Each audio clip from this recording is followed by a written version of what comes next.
আসসালামু আলাইকুম গাইস। আজকে আপনাদের সাথে একটা মজার একটা বিষয় শেয়ার করব। আসলে আমরা অনেক ধরনের কাস্টমারই দেখি। কাস্টমার আসলে অর্ডার করে দুবাই চলে যায়, বরিশাল চলে যায়, অনেক জায়গায় চলে যায়। তো আর আজকে ব্যতিক্রমে একটা কাস্টমারের সাথে আপনাদেরকে পরিচয় করাবো। তো ডিটেলসটা আপনারা একটু দেখেন। আমি যদি এখান থেকে দেখাই, একটা কাস্টমার আমাদের এখানে মেসেজ দিয়েছে। তো কোনো আমাদের ডিটেলস ছাড়াই কিন্তু অর্ডারটি উনি কনফার্ম করে ফেলছে। তো একটু দেখেন বিষয়টা।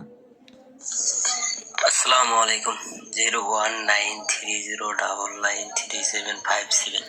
তো প্রাইভেসি সুবিধার্থে আসলে নাম্বারটা ফুল আপনাদেরকে শোনালাম না। তো এখন বিষয় হচ্ছে, যারা আসলে মেসেজ দিয়ে এভাবে নাম্বার দিয়ে চলে যান তাদের উদ্দেশ্যে বলি যে অনেকেই আসলে এভাবে অর্ডার করেন। তো আপনারা আসলে আপনাদের নাম অ্যান্ড হচ্ছে আপনাদের অ্যাড্রেস সম্পূর্ণ দিয়ে দেন আপনি অর্ডারটা কনফার্ম করবেন।